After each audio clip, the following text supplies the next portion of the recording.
Un effort physique s'accompagne toujours d'un ensemble de modifications importantes dans l'organisme, tant au niveau de l'activité respiratoire que de l'activité cardiaque.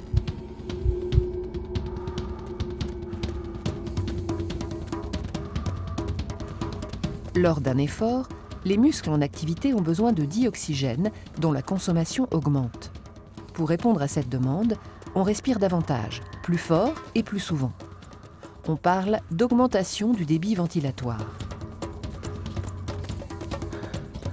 Le débit ventilatoire se calcule en multipliant le volume d'air courant, c'est-à-dire le volume d'air circulant dans l'appareil respiratoire lors d'une inspiration ou d'une expiration, par le rythme respiratoire, représentant le nombre de cycles inspiration-expiration par minute.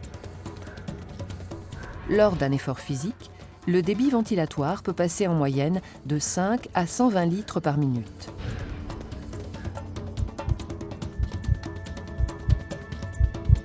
Cette augmentation du débit ventilatoire résulte de l'accroissement du nombre de respirations, qui passe de 16 mouvements par minute environ au repos à une cinquantaine pendant l'effort. Mais elle résulte également du volume d'air courant qui varie d'un demi-litre au repos à 3 litres au cours d'un effort intense et prolongé.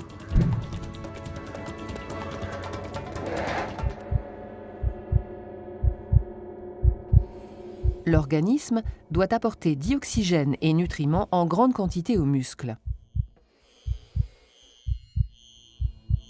La circulation du sang dans les vaisseaux s'accélère. Débit et fréquence cardiaque augmentent nettement. La fréquence cardiaque ne dépassera toutefois pas une valeur limite, qui est approximativement donnée par la formule fréquence cardiaque maximum égale 220 moins l'âge en années.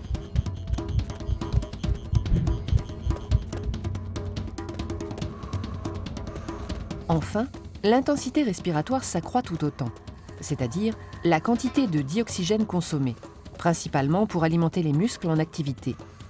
Cette consommation augmente jusqu'à une valeur maximale qui ne peut être dépassée et que l'on nomme la VO2 max. La VO2 max représente le volume maximal de dioxygène consommé dans un temps donné, cette consommation restant stable au-delà d'un certain niveau d'effort.